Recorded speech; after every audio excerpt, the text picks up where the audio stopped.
আসসালামু আলাইকুম। ডে 10, 10 নম্বর দিন। আলহামদুলিল্লাহ, দেখতে দেখতে 10 দিন শেষ হয়ে গেল। সো আজকে আমার যে বিষয়টা সেটা হচ্ছে কি, যে একটা বড় চ্যালেঞ্জ যেটা আমি আপনাদের অনেকের মধ্যে দেখছি। কারণ আপনারা তো অনেকে আমাকে হোয়াটসঅ্যাপে পার্সোনালি মেসেজ করেন, টেলিগ্রামে পার্সোনালি মেসেজ করেন। তো আপনাদের মেসেজ পড়ে আমি যেটা বুঝতে পারছি সেটা হচ্ছে আপনাদের অনেকেরই মানসিক স্বাস্থ্য সমস্যা আপনারা ভুগছেন, কিন্তু আপনারা মনে করছেন যে ওয়েক আপ প্রোগ্রামটা আপনাদের মানসিক স্বাস্থ্য সমস্যাকে সমাধান করবে। একটু উদাহরণ দেওয়ার জন্য বলি, যে ধরেন আপনি চিন্তা করছেন যে আপনার ডিপ্রেশন, প্রচণ্ড ডিপ্রেশন, অথবা আপনার প্রচণ্ড অ্যাংজাইটি, অর্থাৎ আপনি খুব বেশি পরিমাণে হতাশ, অথবা আপনি খুব বেশি পরিমাণে দুশ্চিন্তাগ্রস্ত। অনেকে বলছেন যে আমার এত বেশি খারাপ লাগে, আমি সারা রাত কান্না করি, মেবি আমার ডিভোর্স হয়েছে, মেবি আমার বাবা মার সাথে সম্পর্ক, অথবা দুশ্চিন্তা, আমি দুশ্চিন্তা বন্ধ করতে পারি না, আমার বিভিন্ন বিষয়ে দুশ্চিন্তা হয়। কেউ বলছেন যে আমার প্রচণ্ড প্যানিক অ্যাটাক হয়, এই জন্য আমি সকালে ঘুম থেকে উঠতে পারছি না। দেখেন, আপনার মানসিক স্বাস্থ্য সমস্যার সরাসরি সমাধান কিন্তু ওয়েক আপ না। হ্যাঁ, ওয়েক আপ প্রোগ্রামটা আপনাকে চিন্তা করতে পারেন যে এটা একটা প্রিভেনশন হিসেবে চিন্তা করতে পারেন, কিন্তু এটা কিন্তু কিওর না। ধরেন আমি উদাহরণ দেওয়ার জন্য বলি, ধরেন আপনার প্রচণ্ড জ্বর, অথবা আপনার প্রচণ্ড পেট খারাপ। আচ্ছা, এই যে জ্বর বা এই যে পেট খারাপ, এখন প্রচণ্ড জ্বর যদি আপনার হয়, এটাই স্বাভাবিক যে আপনার ঘুম থেকে উঠতে কষ্ট হবে, আপনার হাঁটতে যেতে ইচ্ছা করবে না, এবং আপনি ডাক্তারের কাছে যাবেন। একইভাবে যখন আপনার প্রচণ্ড রকম মানসিক রোগ, তখন আপনাকে আগে সাইকিয়াট্রিস্ট বা ক্লিনিক্যাল সাইকোলজিস্টের কাছে এসে মানসিক রোগটাকে একটু ঠিক করতে হবে, কমাতে হবে। তার পাশাপাশি যদি আপনি ওয়েক আপ প্রোগ্রামটা করেন, তখন সেটা আপনার জন্য ভালো। কিন্তু আপনি ডাক্তারের কাছে আসবেন না, সাইকিয়াট্রিস্টের কাছে আসবেন না, বা ক্লিনিক্যাল সাইকোলজিস্টের কাছে আসবেন না, কিন্তু আপনি চিন্তা করছেন যে আমি ওয়েক আপ প্রোগ্রামের মাধ্যমে সমাধান করে ফেলবো। এটা কিন্তু সম্ভব না। এটা অবশ্যই আপনাদের সবার ক্ষেত্রে সত্যি না, বাট কিছু কিছু মানুষের ক্ষেত্রে সত্যি।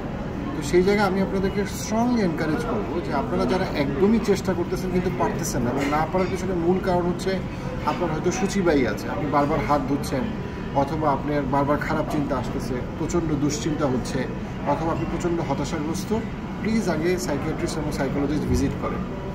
আমি কাউন্সেলিং করি না, কারণ আমি কাউন্সেলিংয়ের সময় পাই না। একটা থেরাপিউটিক অ্যাপ্রোচে যে পরিমাণ যেটা সেশন লাগে, সে পরিমাণ সেশন আমি এখন আসলে কন্ডাক্ট করার আমার সময় নেই।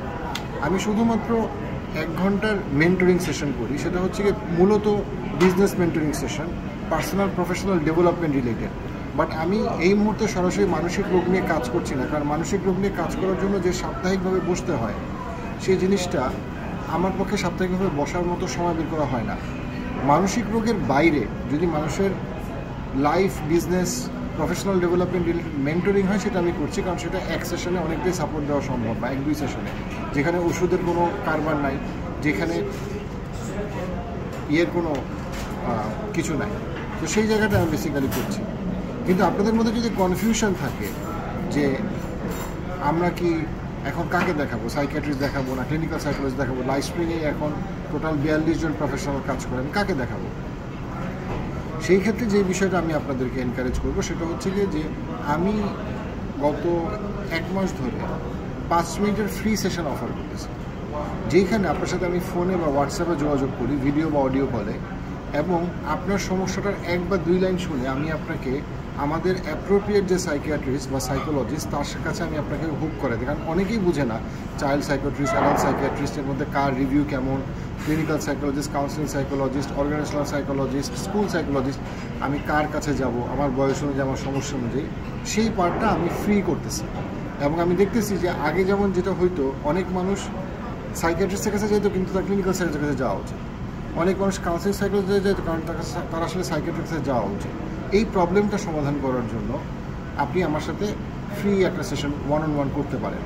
হ্যাঁ, সেটার জন্য হয়তো আপনি নিচে যে অ্যাপয়েন্টমেন্টের যে নাম্বার সেটা আমি দিয়ে দিচ্ছি, সেখানে আপনারা যোগাযোগ করতে পারেন। আপনারা যদি সরাসরি চান সাইকিয়াট্রিস্ট সাইকোলজিস্টকে দেখাবেন, লাইফ স্প্রিংয়ের সাথে করতে পারেন। আপনারা যদি কনফিউজ থাকেন যে না, আমি আসলে আদৌ আমার দেখানোর দরকার আছে কিনা, যে লেটসে হিসাবে আমি কনফিউজ, আমার কি আসলে সাইকিয়াট্রিস্ট দেখানো উচিত, বা দেখাইলে কাকে দেখান, যে সেই ক্ষেত্রে আপনি আমার সাথে ফ্রি বসতে পারেন 1-on-1, জাস্ট অনলাইনে। আমরা 2-4 মিনিট কথা বলে আপনার মূল সমস্যাটা শুনে আমি আপনাকে বলতে পারবো যে আপনার এই মানসিক স্বাস্থ্য সমস্যার জন্য আপনাকে কাউকে দেখাইতে হবে কি না, দেখাইলে আপনার জন্য কাকে দেখানো ভালো হবে।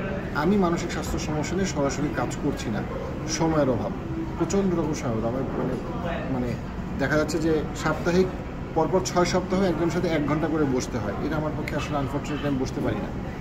সেই জায়গাটা থেকে আমি এখন মেন্টরিং সেশন করি, particularly business mentoring, professional mentoring, অনেকে মাইগ্রেশন সাপোর্ট চায়, অনেকে প্রি ম্যারেজ রিলেটেড একটা মেন্টরিং সেশন চায়, সেই জিনিসগুলো আমি করি। বাট এর বাইরে আমি বলবো যে আপনাদের যে সমস্যাগুলো আমি এখন পর্যন্ত শুনছি, যারা আমাকে নক করছেন, আমি কনভিন্স যে আপনাদের অনেকের জন্য সাইকিয়াট্রিস্ট বা ক্লিনিক্যাল সাইকোলজিস্ট দেখানোটা আপনাদের জন্য খুবই দরকার। আদারওয়াইজ আপনি আপনার প্রোডাক্টিভিটি এবং ফোকাস বাড়াতে পারবেন না মানসিক স্বাস্থ্য সমস্যাটাকে নিয়ন্ত্রণে না এনে। সো সবাই মানসিকভাবে সুস্থ থাকুন এবং ওয়েক আপের সাথে কন্টিনিউ করুন। আল্লাহ আমাদের সবাইকে ওয়েক আপের এই প্রোগ্রামটাতে কন্টিনিউ করার তৌফিক দান।